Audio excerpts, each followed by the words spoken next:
At Simio, we're in the business of showing you the future.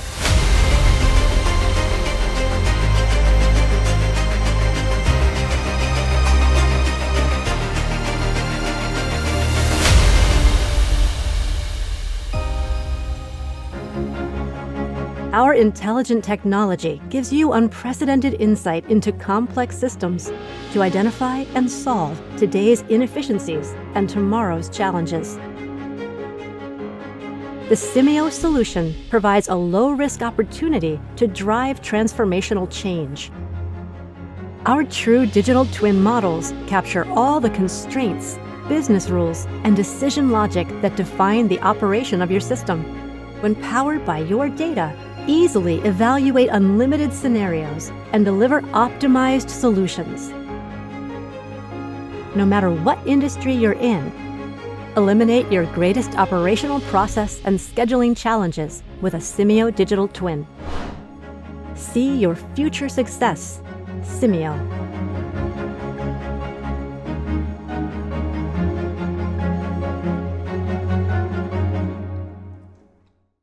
Welcome everyone to the Simio Solution Series here on October 17th.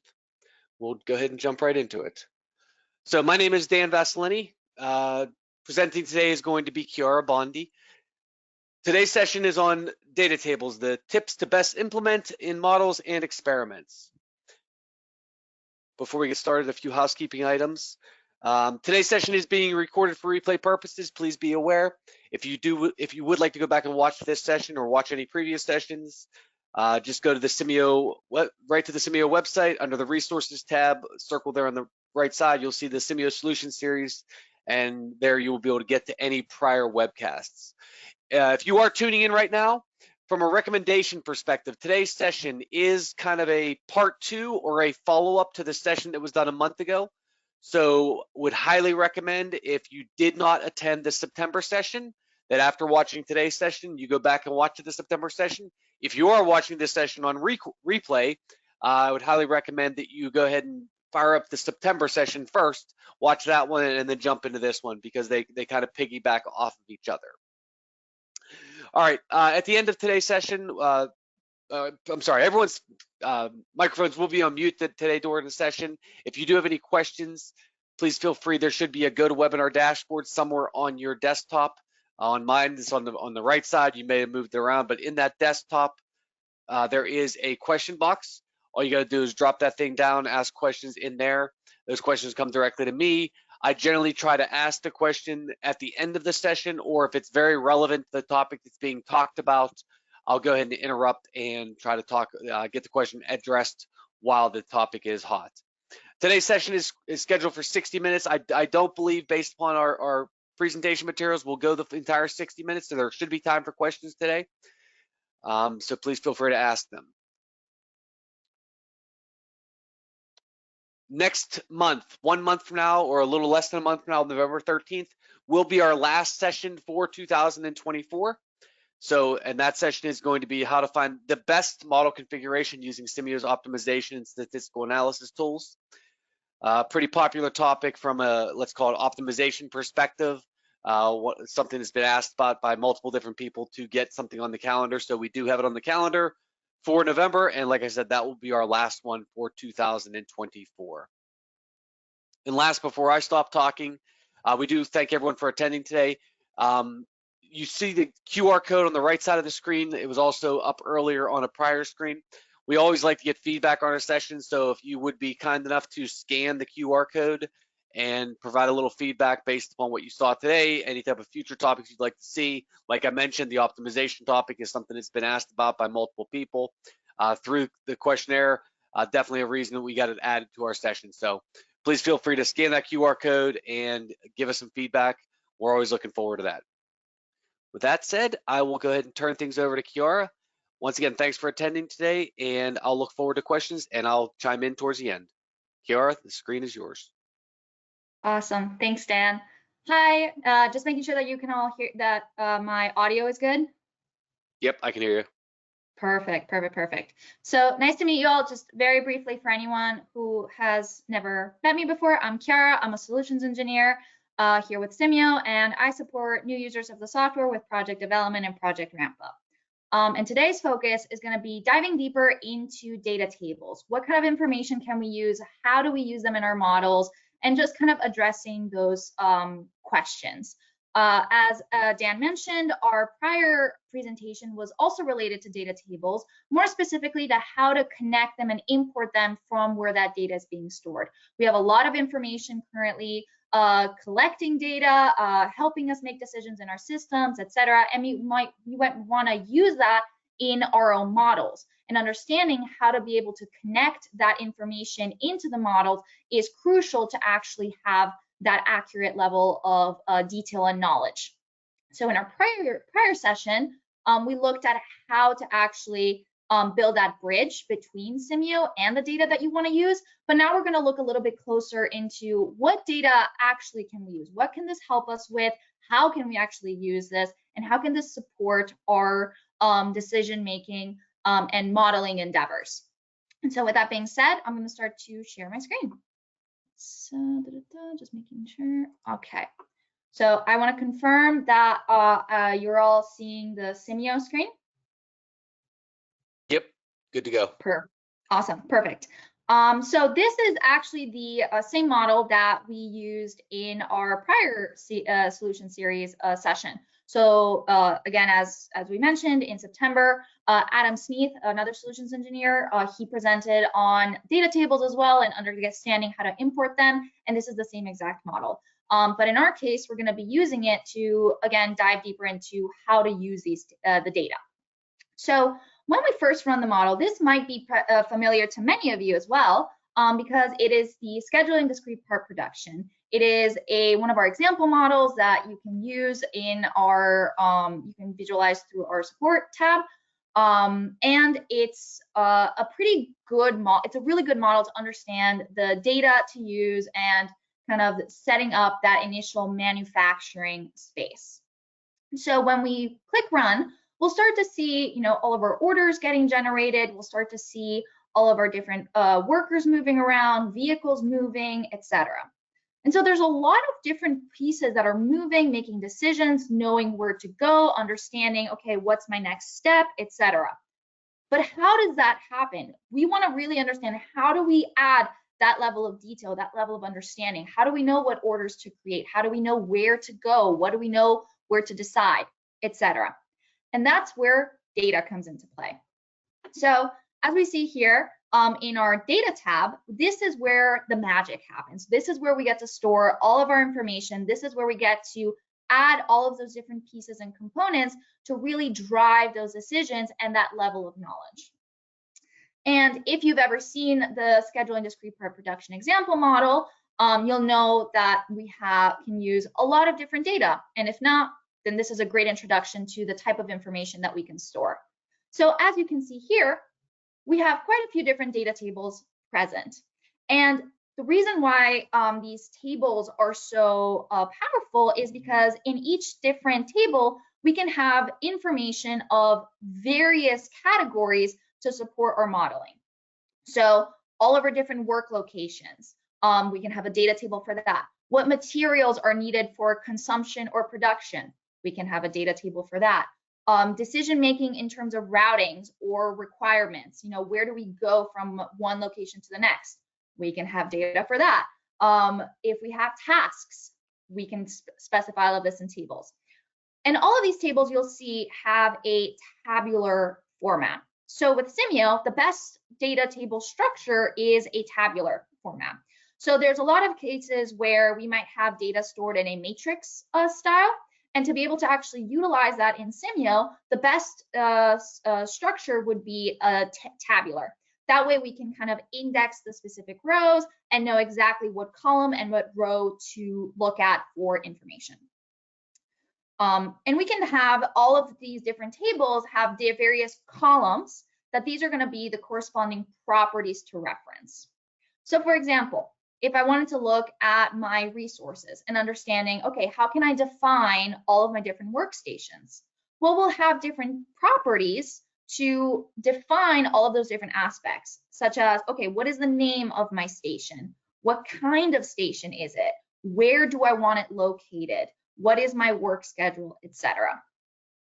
And in fact, when we go back to, when we have all of these properties that are specific to our functioning of our machinery, this is where it's getting stored. And in the SERP machinery itself, as you can see from these little green arrows, is where we can reference that data. But before we dive deeper into that, let's actually take a step back for a second and dive deeper into all the different things that data tables can do for us and all the different decisions that they can support us with. So I'm going to stop the model for right now. So we have our manufacturing orders getting generated.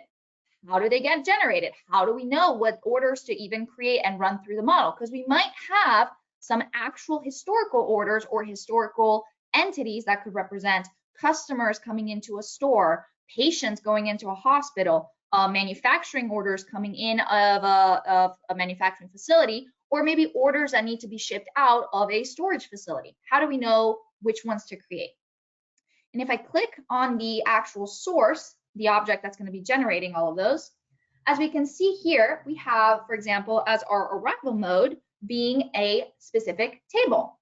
So one of the first things that we can do is we can actually use tables to define the entities that we want to create, defining all of the different things that we want to run through the model. And as we can see here, if I expand upon here, there's a few properties that actually reference our specific table.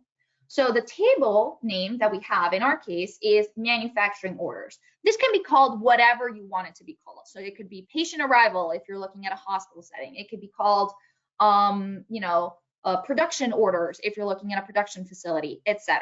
So the naming is whatever you name that table. But we can see that there's a few properties that we are actually referencing. So one is, for example, the arrival time when the entities are actually getting created. And then the other is how many are created. So we might have information on the timing and also the number of packages that arrived off of, say, a truck, or the number of entities in a given box that we want to then split up and individually analyze and run through the system. So let's look a little bit deeper into that specific table. So if I go here in my manufacturing orders table, here are all of these different fields for data, for information that will help us then later on in the decision making of how to prioritize, how to organize, and knowing when we are successful in our production line or not. So for example, understanding if we have a due date, did we meet that specific due date or not? And there's a lot of different fields here that we can specify. So for example, this would be the date that we're using to actually generate the orders. This is going to be a field or property that will help us then understand how to prioritize our given orders. We might have some that are higher priority due to customer. Maybe they are time sensitive, such as products that expire, so produce or food or something that is time sensitive, or just dimension wise, we want to ship out larger items versus smaller, etc. And the number of fields or properties that you can use in a data table is not limited to just what you see here. If you had more fields or a lot more information that you want to use, you could simply add all of those different individual fields in to support or add details. Another powerful thing about these tables is because we're following a specific table, whenever we have an entity get created, so one of those orders get created following that table, that little triangle is actually going to know everything that's in that table. What do I mean by this? Let me actually just run the model for a second and stop. So say I want to look at, okay, what is this? This is a order. And I go into the table and I say, okay, that's order 2. So this is all its information. It's finished good A, etc. But am I confident that this little triangle here knows that it's that specific row? How does it know? And that's why data tables are powerful, because if I click my watch and I go down to the panel down here and I expand, and we can see all of these different fields and properties that we can start to see. So all these different states that change or we can adjust throughout the model run, we can see down here table references. And if I expand upon that, we'll see table row references, and we see, this entity, this little triangle, knows information that's in these three tables. Specifically, it knows information in manufacturing orders in the row 2, and then it also knows information in 2 other tables, materials and routings. So in fact, if I go into my table, that is row 2. That is correct. So it knows that its corresponding row in this table is row 2, and that means that it also knows its order ID, it knows its material name, it knows its due date, etc. So this is really important because as that entity flows through the system and keeps on moving and keeps on going to all these different stages, it's going to know all of these different fields specific to it to help it then make decisions such as, this is my priority, how do I get sorted here? This is my due date, does that help me move faster or slower through the system, etc. The other piece that we can see as well is thanks to the use of primary and foreign keys, a topic that we've discussed in prior solution series as well. But in a nutshell, these allow us to actually create relational tables, connect each data table to another thanks to this unique value to specify, for example, unique order ID, specific material types in this case, or other unique fields. And thanks to the use of these keys, we actually have more information. For example, we know in the materials, we know that it's material finished good A. And that can then help us decide, okay, what are your material requirements? What do you need to consume, quantities, etc.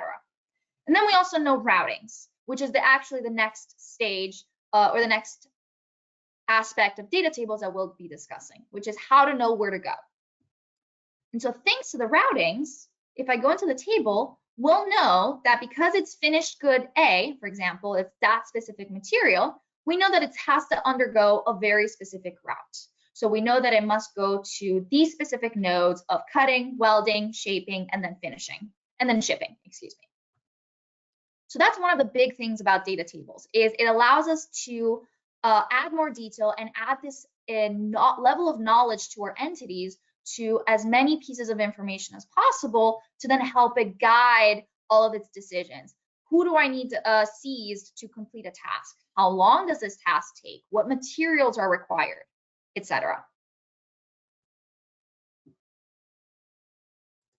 Now, when we look at the route, for example, if we want to focus now, let's focus on the routing, for example. So we know how these entities are getting created. Now we want to know how they know where to go. How does it understand where to move? And if we look at the specific information in that table, we'll see that these are nodes. So these are specific nodes in our model. So if I just split the screen for a second and close this, we'll see that these are all like the cut node, the shape node, the weld node, etc. However, and so it knows, okay, I need to go to cut, weld, then shape, then finish, and then I exit. However, when we get to cut, we have options. We want to go to either one station or another, or we might have multiple other options to pick from. How do we know which one to pick? How do we know where to go? And in fact, let me close this and let's go back to the facility and let's just narrow down here on this one node. So once the entities arrive here, they're like, oh, this is just the node. I need to go to an actual station. But how do I decide where to go? How does it know where to go? What if I have multiple options and I need to pick from multiple? So what we can do is then use data tables to define lists. So previously, in order to do that, you would actually have to go into the definitions and use one of our list objects to create a list of nodes and then reference that. But now in data tables, we can actually define these specific lists through data. So if we look right here at the properties of our node, we can see that our entity destination type for our specific entity when it arrives here is from a list. So we select a list. And right here, if I just expand on this a little bit, we can see that the node list name is a routing destinations.node. Now, just very quickly, that is the syntax required to reference within a table a specific property. So our list is stored inside of a table property, so in one of the columns of our data, and it's in that one where we have all of our different nodes. And in fact, if I go into my data again, and we look at the routing destinations, we'll see that this is the node that it's referring to.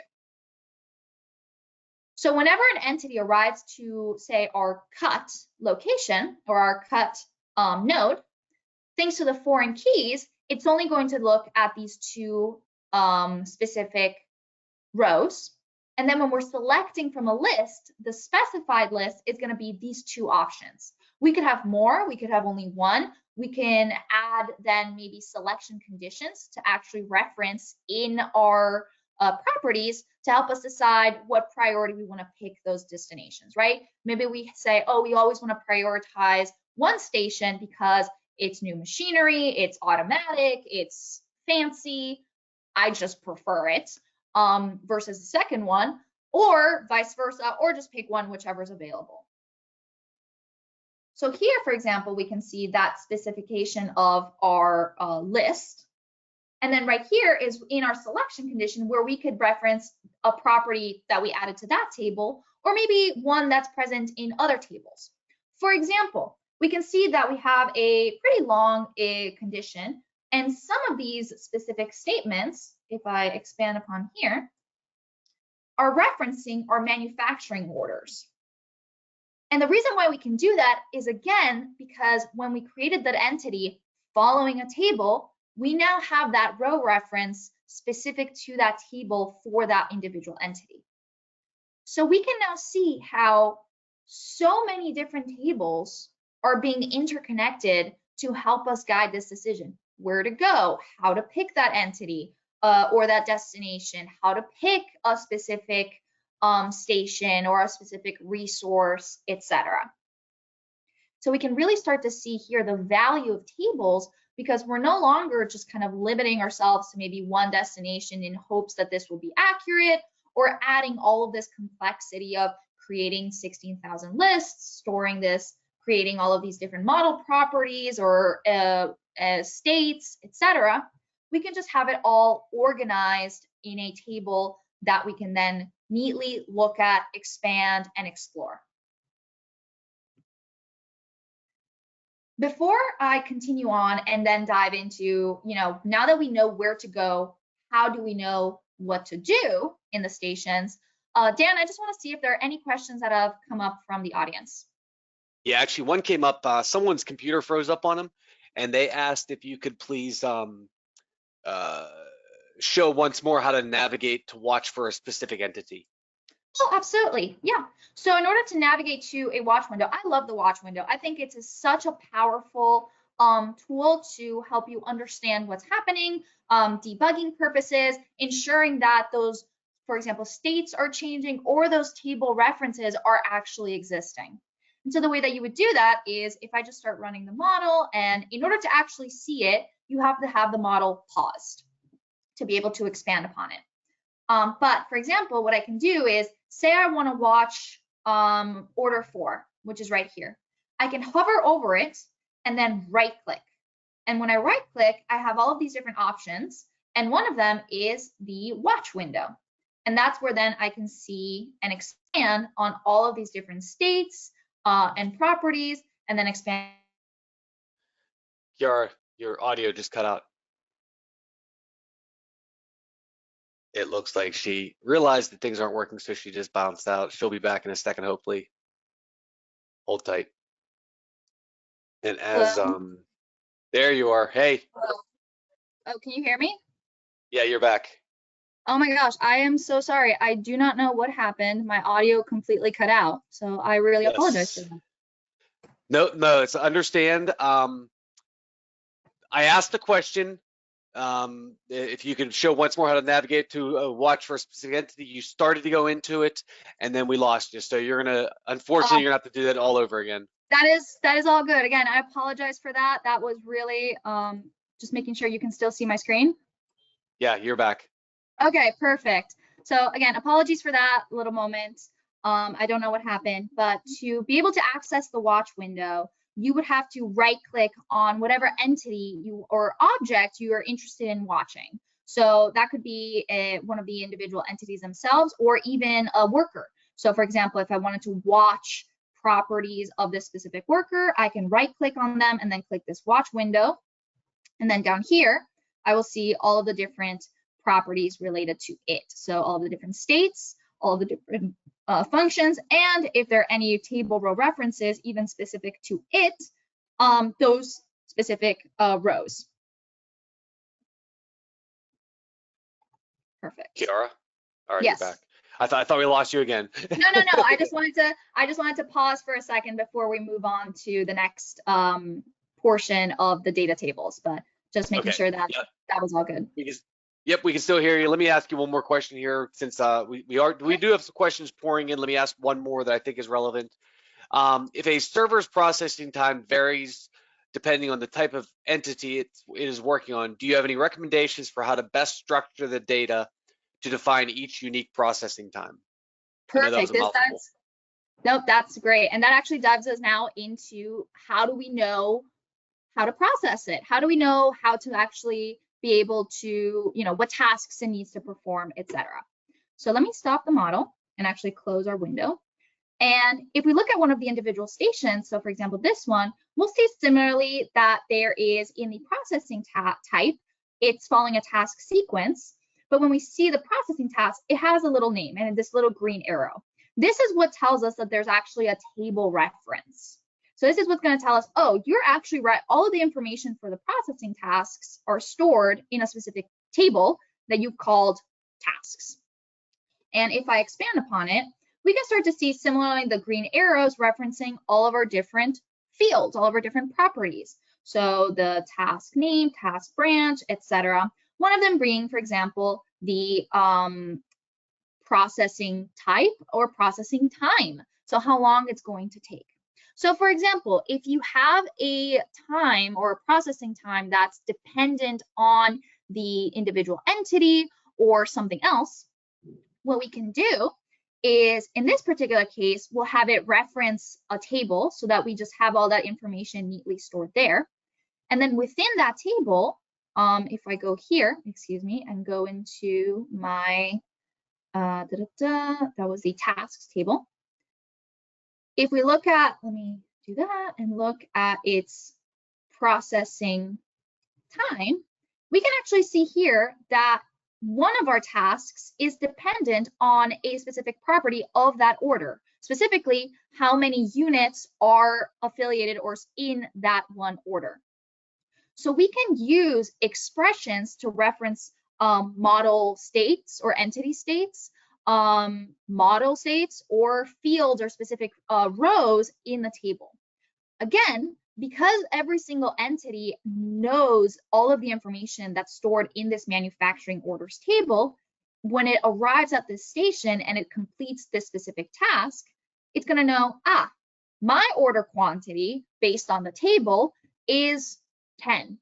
So that means that my processing time, because we're looking at this specific field, is going to be anywhere between 0.8 to 1.2 hours times however many pieces are in my order, which I know, for example, is 10, times any other property that could be, again, specific to our entity, specific to our location, specific to our route. So for example, if we're at a current stage, do we have setup, processing times, etc.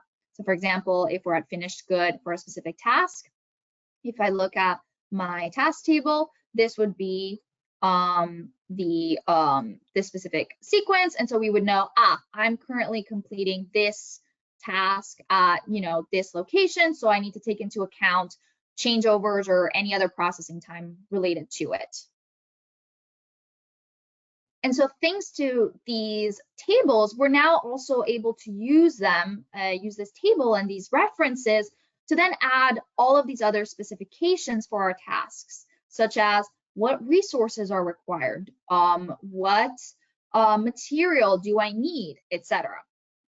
And so it's here where then we can, instead of having to, for example, in a single server, say we have a server and I'm going to just drag this in here with a lot of different tasks. There's two things we can do, right? We can either add all of those individually inside of a server and start adding all of the different tasks that we want to create, etc. And then if any of these tasks I want to replicate in a different location, that's a big pain in the butt, because now I have to go inside and manually change all of these different fields from 10, 20, 30, add conditions, etc. Fill out all these values. That's really time consuming. If I just store it all in a table and allow then all of my entity or all of my servers to just reference that table and know, hey, you just have to look at this table. There's going to be rows specific for you, and there's going to be rows that only you can see, but everything is just stored here. And maybe there's rows that multiple tables can see, or multiple stations can see, because they are doing similar tasks. Maybe there's other fields that we want to add to some of our servers, but not all of them, such as worker requirements. The best way to do that in an efficient way is to store it in data and have that drive all of our different actions, our tasks, our seizing of workers, our seizing of resources, our consumption of material, etc. So I'm just going to delete that. Finally, one of the other great things about data and how we can kind of use data is to understand. So we know how the entities are getting created. We know then here, for example, how to decide where to go. We know then how to use tables to actually help them understand what tasks do they need to know. But the next question might be, well, how do I know that this is all correct? How do I know that everything's moving correctly? How do I know that everything is functioning as I want? And there's really two ways to, there's a few ways to go about it. One is run the model, see that there's no runtime errors, and just hope for the best. That's not particularly efficient. So the other way is to actually use data to understand, okay, what was my utilization rates? What did this tell me? What is my costs, etc.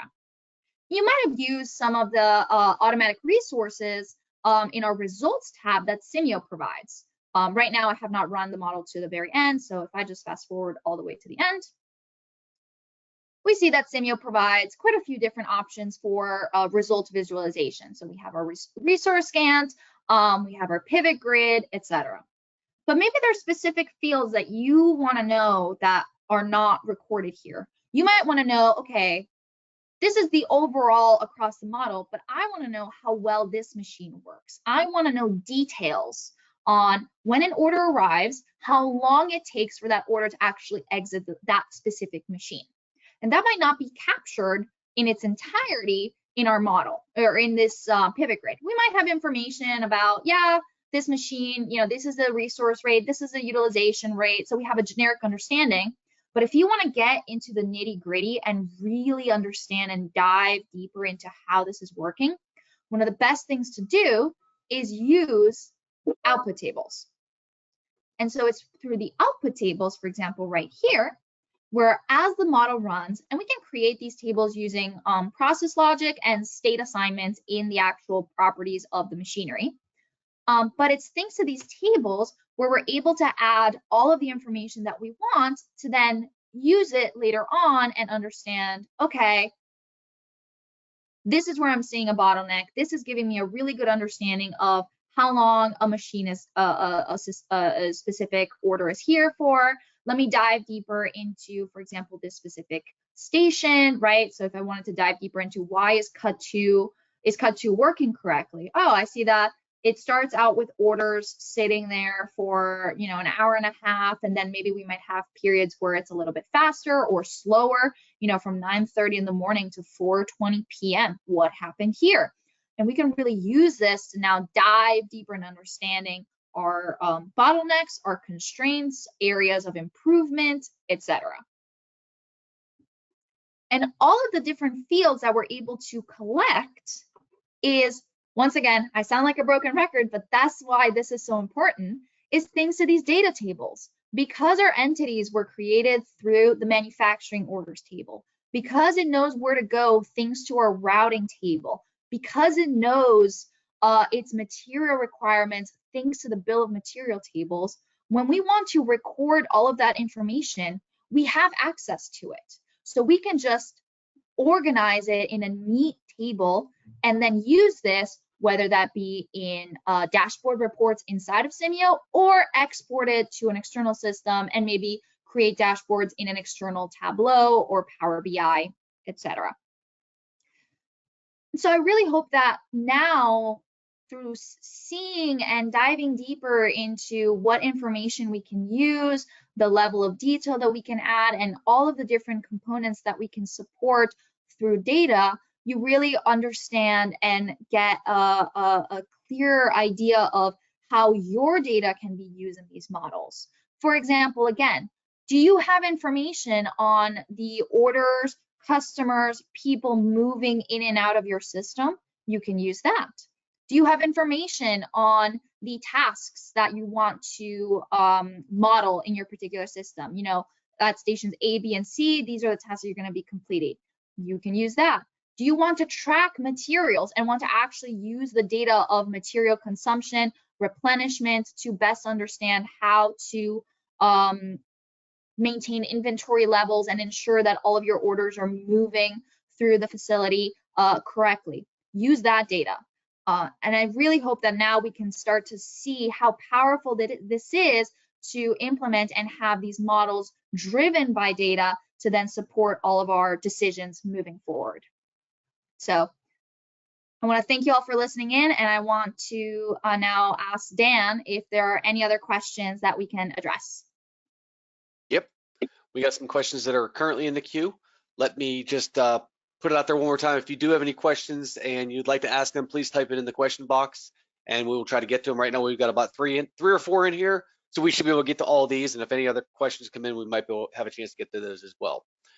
All right, first question, how do I find the table row references associated to objects in Watch?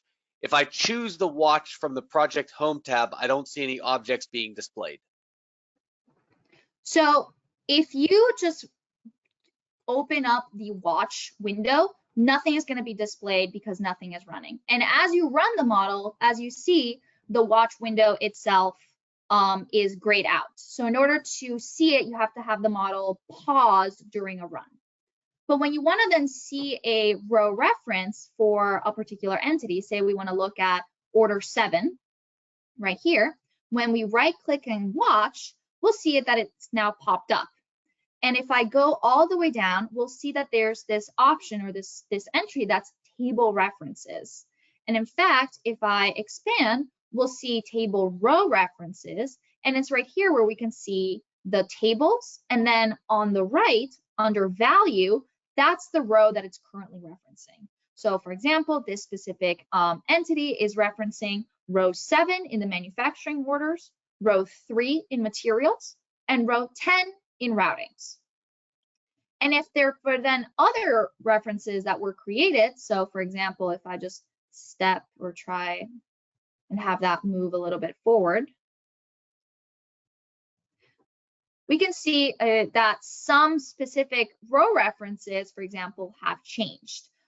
So these are the, let me just try and explain, can I do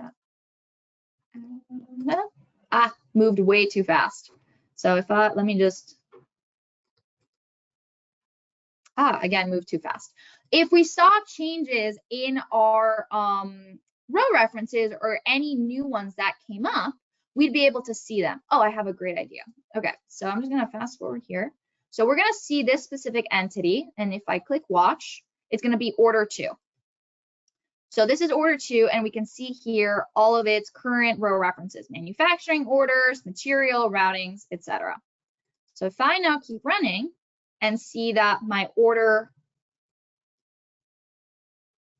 my order 2 has not moved because my order 2 is actually still in the queue. So that one's still gonna be here for a little bit. Let's see if I can have it move.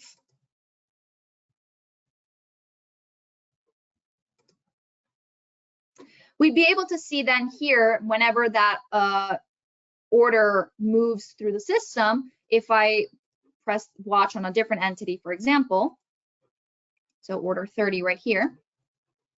Ooh, why is it not showing up now? Here we go. We would be able to see once it gets here any new row references. So in this case, for example, because we now added a row to this specific, specifically for this order, we'd be able to see that being added. So that's how you would see the row references and the specific row value of that table. Perfect, perfect. All right, is there a way to access this model better to understand how the tables are implemented? Is this something the table schema viewer could help with to know what data I may need? So the model that this was based on is scheduling discrete part production. And that is a model that you can actually look at through our examples. So that is actually one that you would be able to have access to. If this specific model is, so this specific version of it is available, this was used in our prior Simio solution series, so our September session. Dan, do you know if that was made available then as well? I don't believe so. Okay. But I can't say that for certain. Okay. Well, the base of the model is, which utilizes all of these different tables, is available in the examples. And this would be the scheduling discrete part production. Perfect, perfect. All right. Could you explain or show further how output tables differ from other data tables? Yeah, absolutely. So how output tables are different is when I create an output table, I can't manually add rows. So whenever I have data, for example, for a table here, since I'm using this as an input, I can add all of the information that I want because I want to use that to actually guide information. So if I had more manufacturing orders, I'd be able to add rows for our specific orders, etc. When I'm doing an output, because I'm storing information during the run, so the individual entities are the ones that are basically adding the rows, I can't manually change that. I cannot go in and change any of these values. I can't change, because this is giving us that information that we can't easily see with the naked eye. Because I might be able to tell you that an entity exits at about 806, 807, but only the entity can really tell you that it exited at 80608 specifically. And they're the ones themselves basically that are adding these values. So that's the key difference between output tables and input tables. Now, one thing that I do want to mention is in input tables, as we can see here, we can actually add different state columns where we can store information here as well. But again, the difference is I can't adjust or change any value in here. This is being recorded through the model. So those are the main differences between an input table and output table, or even state columns within an input table. Okay. Do you have any tips for determining what data may be needed for a simulation model? So the first question that I would always ask whenever trying to figure out what data I want to use is understanding what is the focus of this model. Is it the focus on material replenishment and understanding the different kinds of replenishment policies that we could implement, and inventory management? Is my focus on labor? Do I really want to understand how my labor works and understand how many employees I need, where to allocate them, etc.? Is my focus in a manufacturing setting the actual assembly line, and I don't really care about workers? I can kind of guesstimate that, yeah, we have about 5 workers and this is kind of what they do, but that's not really my focus. The answering that is the first step to then understanding what data I need. If my focus is understanding the assembly line, the machinery, the specific tasks, etc., adding all the layers and details and bells and whistles on the worker requirements for the storage facility, for example, that's associated with my manufacturing line, might not be my priority. So I might not want to add data specifically, or a lot of data with regards to that, but I will want to focus in on the tasks, the resource requirements. Maybe as a worker requirement, we might want to say, oh yeah, I need this worker, but not get into the nitty gritty of what's that worker's work schedule, what's that worker's, probability of showing up, etc. Because our focus is in a different area of our facility. Similarly, if we're focusing on, again, maybe we're still focusing on that assembly and we just want to focus on the task. And right now we don't really care about understanding material availability. We're just kind of want to keep on going and assuming, yeah, we just have material on hand. Later we'll get to that piece. We don't want to add all of those different details already for material replenishment and all of these replenishment policies. We want to understand and focus in on the data that's going to be specific to answering our question at hand right now. Perfect. All right, there's one more question in the queue, but I think it's going to be something that I'm going to ask the person that asked the question. I'm going to take the screen back over, Kiara. I'm going to bring up our email addresses again so that everyone can see us. And I'm going to ask the person that asked the last question to reach directly out to us, because I think it's going to take more than a couple of seconds here to address that question. So real quick, let me just bring there we go. So there's our email addresses. Just to bring them up one more time, there's also the QR code. If you are kind enough to go ahead and fill that out, or at least give us some feedback on today's session. So the question that was asked, please feel free to reach out to myself and Kiara directly. If you do have any questions that weren't addressed during today's session, or you didn't have the opportunity to type in a question or didn't get to finish typing in your question, feel free to reach out to us directly as well. Otherwise, we'll wrap here. Thanks everyone for attending. And one more time, less than a month from now, on November the 13th, please mark your calendars. That will be our last session, and it's on the best model configuration using optimization statistical analysis tools. We highly recommend everyone attends that one. Thanks again for attending, everyone, and we'll see you hopefully in about a month. Thanks, Kiara. Goodbye. Thanks, everyone.